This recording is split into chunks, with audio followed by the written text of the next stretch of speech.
जो जरूरत पड़ने पर 5 लाख 6 लाख 7 लाख कितनी भी करी जा सकती। तो सीधी बात है, सेना संसाधन संपन्न तो क्या होने वाला है वो क्लियर दिखाई दे रहा है भाई बहनों। इसके अलावा इसने कुछ नियम बनाए, क्योंकि इतनी बड़ी सेना भर्ती कर लेना और इस सेना को मेंटेन रखना बहुत बड़ी बात है। इसने कानून बनाया बाजार नियंत्रण व्यवस्था। बाजार नियंत्रण व्यवस्था इसका मतलब ये है कि बाजार में बिकने वाली कोई भी चीज हो, चाहे तिल हो, ताड़ हो, राई हो, पहाड़ हो, कुछ भी हो, बाजार में उसका मूल्य सरकार फिक्स करेगी। हमारी वर्तमान की सरकारों की तरह नहीं कि जब पेट्रोल सस्ता हो जाता है, पेट्रोलियम इंटरनेशनल मार्केट में इतना सस्ता हो जाता है कि संग्रहित करने के बाद, फिल्टर करने के बाद भी वो हमें 30 रुपए, 35 रुपए, 40 रुपए, 42, हमें विद टैक्स 42 रुपए लीटर तक पेट्रोल मिल सकता है। 57 रुपए पेट्रोल लीटर तक पेट्रोल मिल सकता है भाई हमको विद टैक्स। तो गवर्नमेंट अरे इतना सस्ता हो गया पेट्रोल, हम जनता को इतना सस्ता थोड़ी दे सकते, तो दुनिया के और टैक्स पर टैक्स, टैक्स पर टैक्स, टैक्स पर टैक्स लगा के उसे एवरेज कर देंगे। 108 रुपए लीटर हमको मिलता है पेट्रोल। आज की तारीख में पेट्रोल हमको विद टैक्स भाई 57 रुपए लीटर मिल सकता है, लेकिन नहीं, हमको अभी भी वो 108 रुपए लीटर में ही मिलेगा। ठीक है, यहाँ सरकार ने हस्तक्षेप कर दिया और 57 रुपए लीटर हमको लेने नहीं दिया भाई, 108 रुपए लीटर दिया। अब जब सरकार तेल महंगा हो गया, इंटरनेशनल मार्केट में पेट्रोलियम महंगा हो गया और पेट्रोलियम पहुंचा 108 से बढ़कर के 110, 12, 16 और भी ऊपर, तो अब सरकार को फिर मेंटेन करना चाहिए। इतना महंगा मिल रहा है तो सस्ता हुआ तो महंगा बेच रहे थे, महंगा हुआ थोड़ा कम रेट पे दिलवाएंगे नहीं। फिर सरकार कहती है कि पेट्रोलियम का जो मामला है वो सरकार के हाथ में नहीं है, कंपनियां उसका रेट तय करती है भाई। अब कंपनियां रेट तय करती हैं तो फिर तो 57 रुपए लीटर मिलना चाहिए था हमको। जब सस्ता ही हो गया था, महंगा हो गया तो हम 125 रुपए लीटर भी देंगे। तो सरकारें वर्तमान की भाई ऐसी हैं, नीचे से ऊपर तक का तो लोग बैठे हुए हैं और इधर अलाउद्दीन का मामला लगता। बाजार नियंत्रण व्यवस्था, एक एक चीज का मूल्य सरकार तय करेगी और उस मूल्य से ऊपर अगर किसी ने भी कोई भी सामान बेचा तो याद रहे उसके नीचे से पैर काट लिए जाते थे। ये न्याय, वैसे तो इस न्याय को शरीयत न्याय बोलते हैं और शरीयत न्याय मतलब मुसलमानों की कानून संहिता का न्याय। जैसे हमारे देश के अंदर जो प्राचीन काल में संविधान था, संविधान तो नहीं है खैर, लेकिन संविधान उसको कह सकते हैं हम लोग।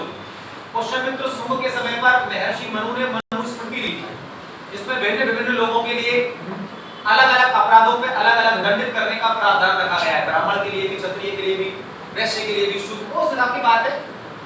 ऐसे ही शरीयत में कानून संहिता लिखी हुई है भाई कि चोरी करने पर 3 महीने की या 6 महीने की सजा नहीं, हाथ काटे जाए। खत्म फॉर्मूला चोर का।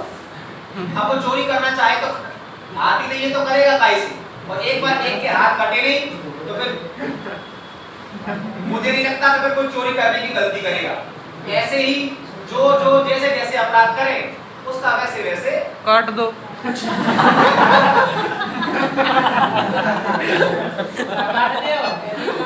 आगे बाजार नियंत्रण व्यवस्था हो गई भाई। बाजार नियंत्रण व्यवस्था के बाद में भाई घोड़ा दागने की प्रथा, तीसरा सैनिक हुलिया लिखने की प्रथा। देखो भाई कैसे सेना में हमारी में करप्शन जो होता था, अलाउद्दीन ने करप्शन को, भ्रष्टाचार को कैसे रोका भाई। हमारे देश के ऐसे जिम्मेदार लोग जो उतने पढ़े लिखे नहीं हैं जितना होना चाहिए, उन लोगों को ये चीजें सीखनी चाहिए भाई कि अगर किसी भी चीज पर करप्शन है तो भ्रष्टाचार पर लगाम कैसे कसी जाती है। अलाउद्दीन के समय पर सेना में करप्शन बहुत ज्यादा था भाई। सेना उस समय मूल तत्व हुआ करती, सेना है तो सब कुछ है, सेना नहीं है तो कुछ नहीं। हम क्यों मर रहे थे, हम क्यों हार रहे थे, हम क्यों गुलाम बन रहे थे, सेना नहीं। अलाउद्दीन पर सेना है, सब कुछ है, पर सेना में करप्शन बहुत था। कैसे खत्म किया करप्शन वो भी देख लो भाई। घोड़ा दागने की प्रथा सबसे पहले सुन लो। उस दौर में एक व्यक्ति का जो सेना में तनख्वाह तय होती थी, सैलरी तनख्वाह आज की तरह ग्रेड पे नहीं चलती थी। उस समय पर चलती थी सैनिक की हाइट और हेल्थ। जितनी ज्यादा उसकी हाइट और हेल्थ होगी उतना ज्यादा उसका वेतन, उसकी सैलरी होगी। तो इंसान एक 5 फुट का और क्लर्क से, जिसको प्राचीन काल में मुनीम कहते थे, उनसे मिल करके अपनी 5 फुट की हाइट को 6.5 फुट लगवा दिया। तो 5 फुट तक का जो वेतन है वो तो सैनिक को ही मिलेगा, लेकिन उससे ऊपर वाला जो वेतन है, जो 1.5 फुट का वेतन, वो एक्स्ट्रा ले रहा है, आधा सैनिक का, आधा क्लर्क का, मतलब मुनीम का। तो ये करप्शन है भाई, क्योंकि रिकॉर्ड में तो लिख रहा है सैनिक हमारा 6.5 फुट का है और सैनिक है 5 फुट का। अब अल्लाउद्दीन ने इसके लिए क्या किया कि सारे लोगों के पहचान चिन्ह लिखवाए कि जो जैसा सैनिक है उसके पहचान चिन्ह लिखो भाई। तो आज भी आप देख सकते हो कि जब भी पुलिस का, फौज का, पैरामिलिट्री का कोई भी फॉर्म फिलअप होता है तो उसमें शरीर पर उपस्थित 2 चिन्ह मांगे जाते हैं। Yes sir. 2 चिन्ह, जिससे पहचान हो सके कि जिस व्यक्ति ने फॉर्म भर के नौकरी प्राप्त करी थी और जो व्यक्ति इस समय काम कर रहा है वो एक ही है। इसके लिए आज भी भाई यही कानून चल रहा है, अल्लाउद्दीन ने चला, ठीक है। तो घोड़ा दागने की प्रथा में क्या, जैसे अगर कोई व्यक्ति के पास खुद का घोड़ा है और वो खुद के घोड़े को लेकर के आ गया भर्ती होने के लिए, तो सैनिक का वेतन प्लस घोड़े का वेतन 2 सैलरी मिलती थी भाई उसको। अब मैं मान लो मेरे पास खुद का घोड़ा है और मैं लेकर गया और भर्ती हो गई, अब मुझको मेरी प्लस घोड़े की दोनों की सैलरी मिलेगी। अब तुम में से कोई आ गया, गुरुजी ने अपना वाला घोड़ा दिया, उससे नाम भर्ती होने जा रहा हूं, लेकिन मेरी सैलरी बन जाएगी। अब मेरे मुझे करना क्या, 1 घंटे को घोड़ा ले जा, कोई बात ना है, अब तुम भी लेकर चले गए और तुमको भी घोड़े वाली और सैनिक वाली सैलरी मिलेगी। अब रिकॉर्ड में तो लिख दे अलग अलग घोड़ा है, पर घोड़े अलग थोड़ी है, घोड़ा एक ही है। जरूरत पड़ेगी तो वो घोड़ा का 2 हो सकते हैं, क्या नहीं हो सकते भाई। घोड़ा ही है। अल्लाउद्दीन ने घोड़ा दागने की प्रथा चलाई। जो कोई घोड़ा भर्ती करने आता उस पर लोहे की गरम मोहर चिपका दी जाती, मतलब घोड़े पर निशान बना दिया, बस ये।